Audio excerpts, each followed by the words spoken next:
وآخر دعواهم أن الحمد لله رب العالمين۔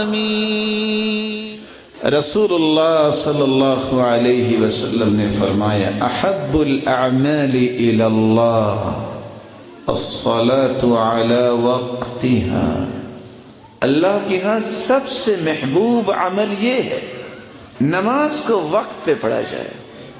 آج سعید بن مسیب کہاں سے لائیں جو کہا کرتے تھے لوگوں 50 سال ہو گئے، مؤذن اذان بعد میں کہتا ہے میں پہلی صف میں پہلے بیٹھا ہوتا ہوں۔ آج اعمش سلیمان ابن مہران کہاں سے لائیں جو کہتے تھے لوگوں 70 سال ہو گئے میری کوئی تکبیر اولا فوت نہیں ہوئی۔ آج وہ کہاں سے لائیں جب ایک باپ اپنے بیٹے سے پوچھتا ہے یا بنی ادرکت التکبیرۃ الاولی، بیٹے تکبیر اولا کے ساتھ تم نے نماز پڑھی؟ قال لا، ابا جان آج نہیں پڑھ سکا۔ تو باپ کیا کہتا ہے؟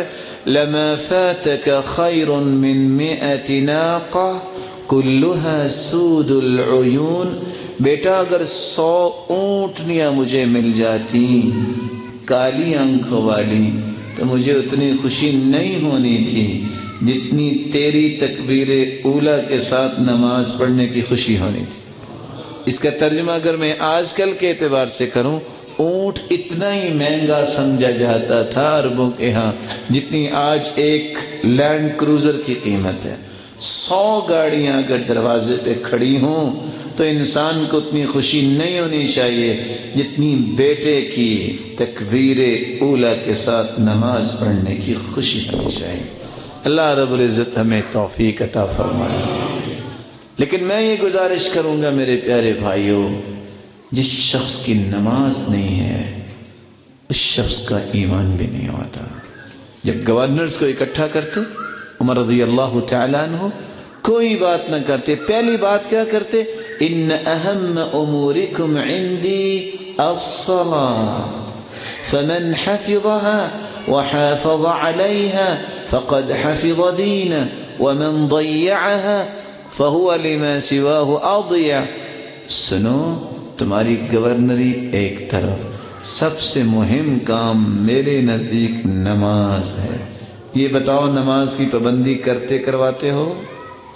جس نے نماز کی حفاظت کی اس نے صرف نماز کی حفاظت نہیں کی، پورے دین کی حفاظت کر لی۔ وَمَنْ ضَيَّعَهَا فَهُوَ لِمَا سِوَاهُ أَضْيَعُ، جو نماز کو ضائع کرتا ہے وہ باقی کسی کام کو بھی ضائع کرنے سے گریز نہیں کرے گا۔